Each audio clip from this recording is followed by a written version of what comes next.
Andrew Dice Clay. Yeah. Was his wave as big as it's presented to the culture? Because they tend he to was selling that Madison Square Garden, blah, blah, blah, blah. But his longevity wasn't. Right. He didn't, so he jumped out the gate. And back then, because comedy wasn't exposed like it is now, so you had another factor that now is, so you had the shock factor. Right. Shock jock. Yeah. So you could be shocking and not really be that funny. Right. Andrew Dice Clay was shocking. They couldn't believe he was saying that shit. He was selling that Madison Square Garden, man, 3-4 shows a day. Right.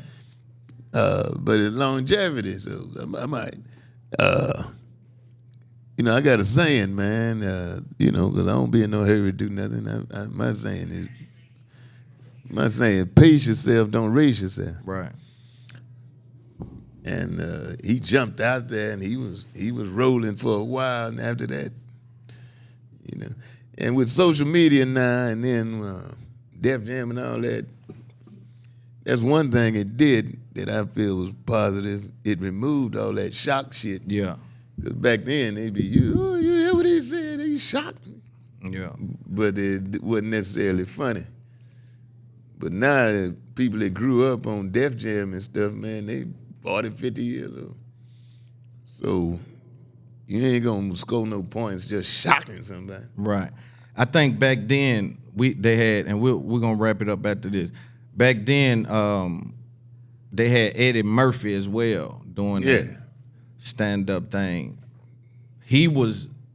Was he competitors? Was that a competition thing? Like, were they selling out at the same time? Who was running alongside Dice Clay when he was doing that? Because he was using rap, hip-hop shit, and I'm just wondering who Black was moving around at the same time then, like on that scale.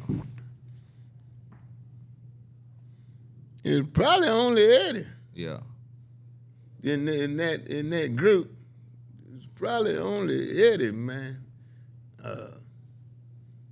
But if you're talking about the skill of performing and the skill of comedy and substance, Andrew Dice Clay couldn't touch Eddie. Right. And I always tend to think white comedy can't really, even though it from just by numbers it's gonna sell and do certain things, but I think people enjoy black comedy more than white comedy. Cause it's more funny. Yeah. I believe that. I don't know if it's wrong to say, but that's my opinion. Damn, it's wrong. It's funny, man. Yeah, that's my opinion. And then it's hard, just like I was saying, giving the example of. Thanks for watching this clip from It's Up There podcast. To see the rest of the interview, click one of the boxes on the screen. Also join Discord and Patreon to be in our community.